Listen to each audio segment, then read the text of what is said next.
안녕하세요. 크립토TV입니다.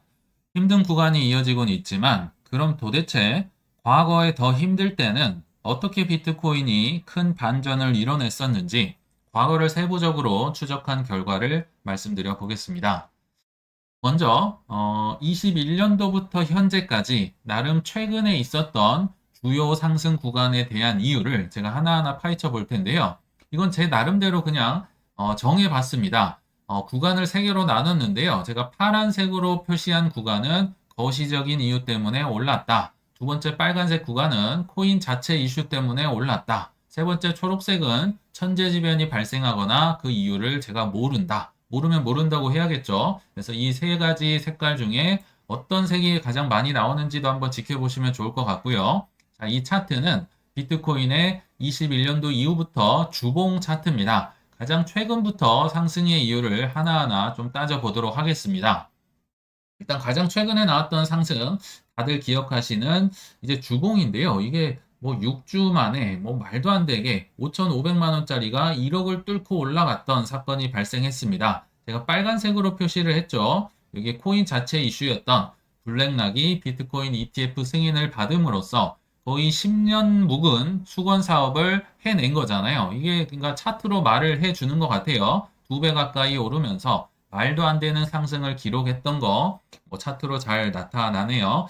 자, 그리고 있었던 다음 상승은 23년도 10월 정도부터 12월까지 있었던 거의 두 달에서 세 달에 거친 랠리였습니다. 이게 주봉인데요. 이게 몇 주 연속 올랐는지 이게 세기도 어려울 정도로 많이 올랐었죠. 그래서 이때 역시도 제가 빨간색으로 표시를 했고요. 블랙락의 ETF가 승인될 것 같아. 이제 거의 온 것 같아. 그래서 많이 기대감에 올라왔던 것 같아요. 그래서 제가 뭐 23년, 24년 되기 전에 한 작년 12월 초쯤에 그냥 남은 돈을 다 털어서 그냥 저는 이때 당시 이더리움을 샀던 기억이 나거든요.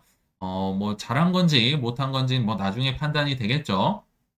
근데 하나 이게 좀 주목하실 게 있습니다. 여기 보시면요. 이 두 개가 지금 다 블랙락이 해낸 거라고 보셔도 좋을 것 같은데 이 상승세가 얼마나 가파르냐면요. 한번 비교를 해보실까요? 21년도 10월 이 최고점 대비해서 정말 길고 긴 22년 하락장 여기 테라 루나 맞고 FTX 맞고 떨어진 게 지금 이게 이 폭이 한 6천만 원 정도 됩니다. 8천만 원짜리가 2천만 원 됐으니까요. 근데 불과 5개월 만에 블랙락이 이뤄낸 상승세가 야 이게 한 7천만 원짜리 차트입니다. 이것보다 더 많이 올라버린 거죠. 5개월 만에. 그만큼 하락장은 길고요. 상승장은 짧게 오더라. 근데 이게 지금 너무 많이 올랐기 때문에 이것이 이제 상승장이었고 다 끝났다. 이런 분들이 지금도 그래서 생겨난 것 같습니다. 제가 볼 때는 아닌 것 같은데 뭐 지켜보시면 좋을 것 같아요. 또 다른 상승 구간을 한번 소개를 해 보겠습니다. 여기 23년도 6월에 있었던 주봉 하나가 한 20% 가까운 상승을 이뤄냈었죠. 네, 기억나시겠지만 23년을 딱 둘로 나누면요. 상반기는 정말 재미없었고요. 하반기는 재미가 있었습니다. 그걸 나누는 기준이 이제 SEC가 바이낸스 코인베이스 고소를 했을 때 그때까지만 해도 재미가 없었어요. 다 뭐 증권이라 하면서 때려 이렇게 게리겐슬러가 칼을 휘둘렀는데 그 뒤로 보름 만에 바이낸스 고소한 지 보름 만에 블랙락이 비트코인 ETF 서류를 쓱 밀었죠. 그러니까 이제 베테랑들은 알게 된 거죠. 야, 이거는 시간의 문제지 비트코인 ETF 승인 되겠구나. 그래서 이때 뭐 저는 이더리움을 가장 많이 샀었고요. 왜냐면 SEC가 이더리움도 정말 많이 기록했어요. 그때 당시 이더리움이 213만 원이었다. 그리고 저는 이제 아쉽게도 폴리곤, 에이다, 솔라나 순으로 많이 사긴 했어요. 이더리움 가장 많이 샀고요. 솔라나를 가장 조금 사긴 했지만 이때 당시 솔라나 가격이 18,000원이었습니다. 그러니까 얼마나 참 뭐 제가 실력이 없는지 운이 없는지 모르겠지만 이것도 게임의 일부입니다. 받아들여야겠죠. 뭐 전혀 후회는 하지 않고요. 아무튼 이때가 사기에 좋은 시기였다고 그때 당시도 말씀을 드렸던 기억이 납니다. 다른 이제 상승 구간으로 들어가면요. 이때는 23년도 3월이었습니다. 이때는 제가 파란색으로 표시를 했네요. 거시적인 이유다. 천재지변이나 모르는 이유가 아닙니다. 그 이유는 은행 위기가 발생했기 때문이고요. 이거는 천재지변이 아니죠. 인위적인 탐욕의 결과다. 그리고 가장 좀 의미가 있었던 게요. 증시, 주식과 디커플링이 가면서 은행 위기 때문에 주식은 떨어지는데 비트코인은 이제 창립 이유와 맞닿아 있겠죠. 그래서 주봉이 30%나 올랐던 굉장히 의미 있는 상승이었다. 이렇게 생각이 듭니다. 다음 이제 23년 초로 가보겠습니다. 23년 1월에서 2월에 나왔던 뭐 주봉이 3개 연속 양봉이 나왔네요. 이게 뭐 별거 아닌 것 같아요. 이것도 저점 대비해서 한 50%가 올랐었는데 이유는 저도 모르겠습니다. 뭐 이때 당시 많은 기사를 찾아봐도요. 뚜렷할 이제 상승 이유는 없고요. 단지 이제 저주 이런 것만 많이 검색이 되더라고요. 왜냐하면 이게 FTX 사태를 거치면서 이번 사이클의 가장 저점 구간이었잖아요. 그러니까 회의론자, 폭락론자들이 가장 신나 있을 구간입니다. 아더 헤이즈가 뭐 더 떨어진다 겁주고 있었고요. 제가 찾아보니까 BIS가 보고서를 통해서 반토막 난다 이렇게 또 보고서를 썼더라고요. 그리고 나심 탈레브가 비트코인은 악성 종양이다 이렇게 얘기를 했던 뭐 이런 것만 기억이 납니다. 그래서 제가 그냥 추론을 해보자면 그냥 워낙 많이 떨어졌기 때문에 과대 낙폭으로 인한 반등이다. 이렇게 보면 좋을 것 같아요. 데드캣 바운스는 아닌 거죠. 왜냐하면 그 뒤로도 계속 올랐으니까요. 자, 이렇게 하고 넘어가도록 하겠습니다. 그리고 이제 22년도에 그 처절했던 이제 하락장으로 한번 돌아가 볼 텐데요. 근데 이때 구간이 좀 의미가 있습니다. 왜 의미가 있느냐? 일단 하락장에서 나온 그래도 나름 의미 있는 한 20% 정도 상승이 나왔거든요. 22년 3월에서 4월 즈음에 나왔던 구간이고요. 이게 왜 의미가 있다고 하냐면요. 우리가 예를 들어서 25년도에 불장 때 다 못 팔았습니다. 싹 다 팔면 좋은데 뭔가 못 판 물량이 있거나 아니면 조금 덜 팔았거나 이러면 참 이러면서 하락장을 맞으면 이제 손절을 하기가 어렵죠. 또는 뭐 의미 있는 상승 구간이어도 팔지 못하는 구간이 나오는데요. 그러면 분명히 이렇게 데드캣 바운스 가까운 구간이 있습니다. 튀어오르는 구간이 있어요. 그래서 26년 언젠가 뭐 이런 구간이 나오면은 또는 25년 말에 나오거나 이런 구간이 나올 때 팔아야 된다. 이런 차원에서 좀 소개를 해드린 겁니다.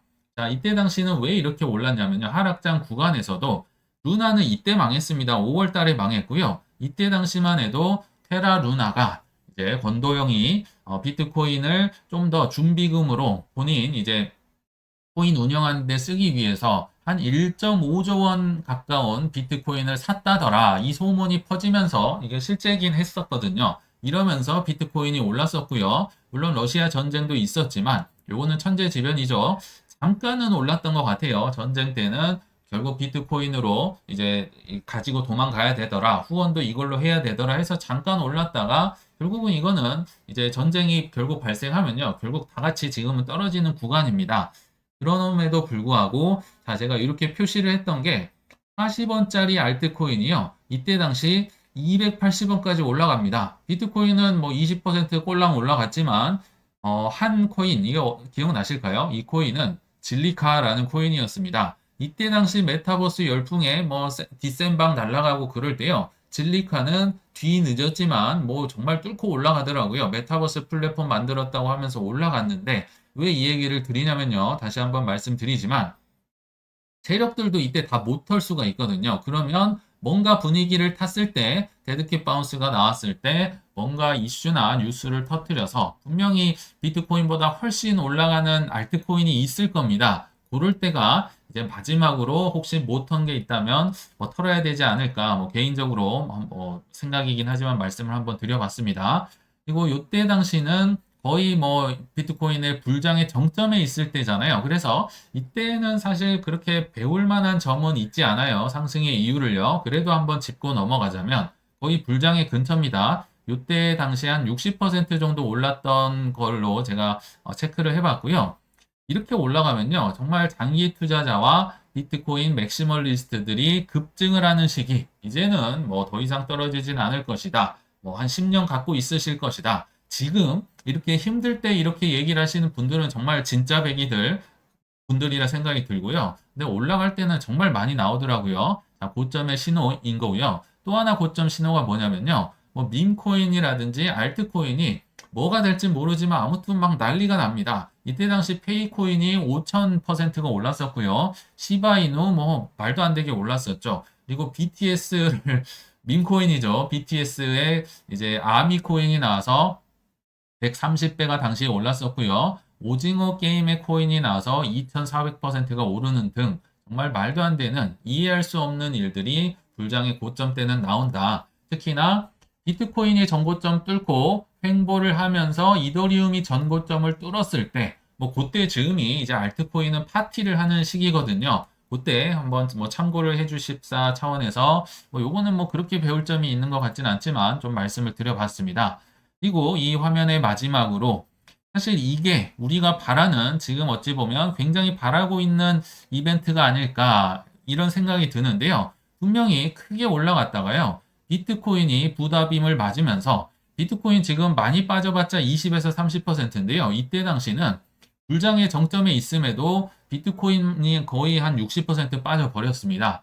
이때는 정말 굉장히 힘들었던 구간이었겠죠. 근데 한 7월 즈음에 해서 이제 그 일론 머스크가 한 컨퍼런스에 나가서 테슬라에 다시 한번 비트코인 결제를 도입하겠다. 그리고 나 비트코인, 이더리움, 도지코인 들고 있고 안 팔겠다. 뭐 이런 선언을 했었습니다. 그리고 아마존조차도 결제에 내가 코인 쓰겠다. 이런 루머가 퍼지면서 급등을 했었거든요. 이제 나중에 아마존은 부인을 했겠죠. 그리고 뭐 나이지리아가 전 세계에서 2위로 비트코인 결제를 뭐 보유를 많이 하고 있더라. 이런 여러 가지 이거 다 지금 빨간색으로 제가 표시를 한 거죠. 비트코인, 코인의 이슈들이 터지면서 그냥 빵빵 올라왔었죠. 그래서 뭐 누가 비트코인 결제를 한다더라, 또는 누가 샀다더라, 누가 보유를 했다더라, 이런 뉴스들이 결국은 유동성과 함께 맞물릴 때 엄청난 상승이 나온다. 우리는 이런 걸 기다리고 있는 구간이다. 요거를 좀 말씀을 드리려고 이제 좀 상승의 이유들을 계속 구분을 해봤고요. 조금만 더 가보시죠. 19년, 20년 역시 비슷합니다. 주요 상승의 이유를 표시를 해보자면요.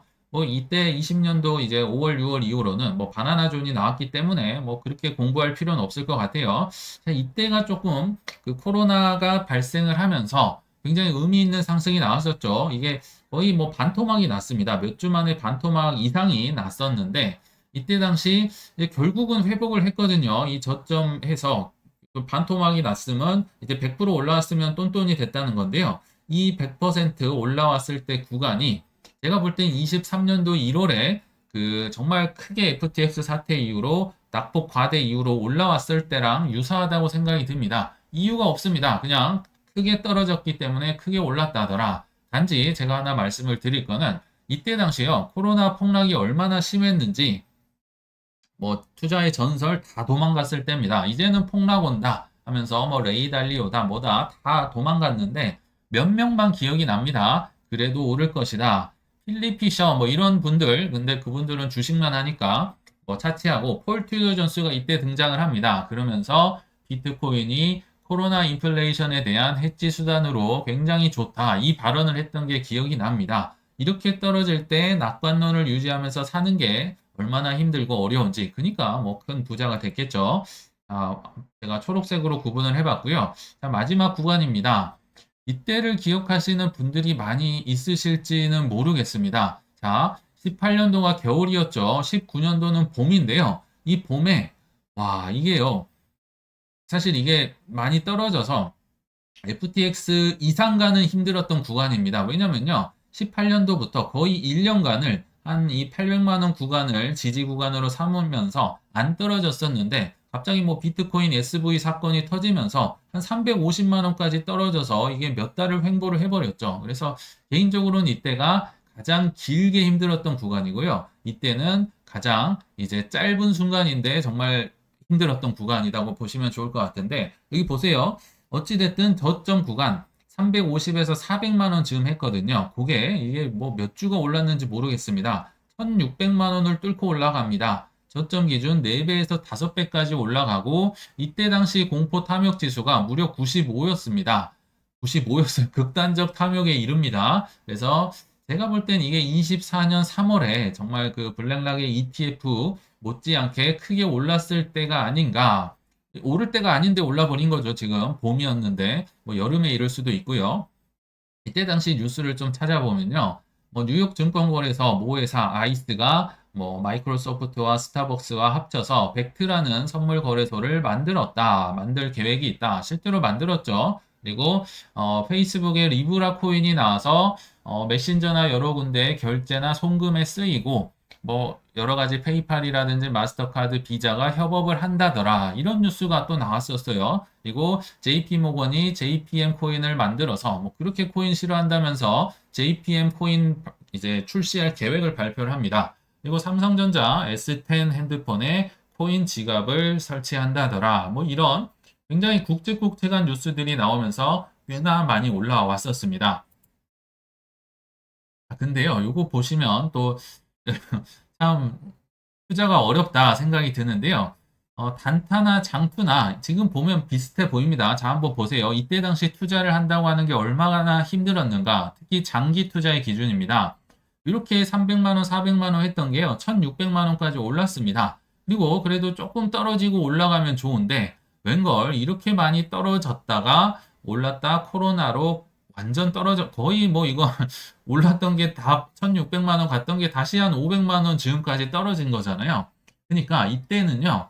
단타를 치든 장기 투자를 하든 구분이 안 됩니다. 그냥 너나 나나 다 같이 힘들고 티가 안 나거든요. 근데 엇비슷하겠지만 미래는 어떻게 되나요? 제가 이때 단타를 쳤었고요. 그리고 이 오전반 선생님은 장기 투자를 계속했다고 했었잖아요. 지금은 차이가 안 납니다. 워낙 다 떨어져 있지만 그러나 미래로 갈수록 이 격차는 정말 말도 안 되게 벌어집니다. 제가 겪어봤기 때문에 말씀을 드리는데요. 정말 이렇게 됩니다. 이렇게 된다는 거 다시 한번 말씀을 드리고 자, 정리를 한번 해보겠습니다. 상승 이유를 그렇게 말씀드렸던 이유가 결국 유동성이라는 돈이 풀린다는 그 토양 위에서 코인 이슈 뭔가가 터질 때 그냥 뻥뻥 올라간다. 반대로 유동성이 적을 때는요. 엄청 센 걸 해도 올라가질 않아요. 그러나 유동성이 결국 풀릴 때는 정말 별것도 아닌 것 같은데 뭐 루나가 샀다더라 뭐 이런 것 때도 막 심지어 터졌잖아요. 이런 것 때문에 유동성의 토양 위에 이슈를 우리는 기다리고 있다. 요거를 좀 지켜보시면 좋을 것 같아요. 자, 다시 한번 말씀을 드리면요. 우리가 코인에 투자를 하는 이유는 월가의 탐욕에 또는 국가의 탐욕에 베팅을 하는 것이다. 라고 생각이 듭니다. 이걸 다른 말로 얘기를 하면요. 결국 당신들은 돈을 찍어낼 거라는 믿음, 이 믿음이 있으면 가장 극강의 효율성을 자랑하는 코인에 투자를 하는 거고요. 이 믿음이 없으면 금이나 뭐 채권을 사셔야 됩니다. 즉 이제 경기 침체가 올 때 돈을 뿌려댈 것이다. 또는 4년마다 반감기 때마다 대선이 오죠. 인기를 얻기 위해서 유동성을 찍을 것이다. 그래서 이거는 이제 누적은 아니고요. M2 유동성에 대한 전년 대비 이제 상승률입니다. 여기 보시면 코로나 이후로 뭐 어마어마한 상승이 나왔었잖아요.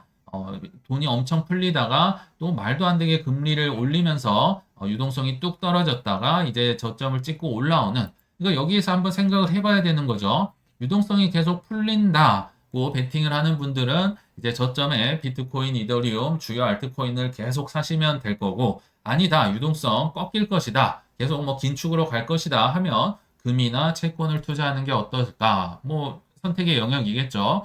그리고 요거는 이제 테더코인 USDT에 대한 시가총액인데요. 여기 보시면 22년도까지 바닥을 찍고 있다가 23년도부터 드라마틱한 상승을 보이니까 뭐 지금 뭐 전 고점 21년 고점을 뚫으러 계속 올라가고 있다고 말씀드렸죠. 그럼 코인의 미래가 어떻게 될까?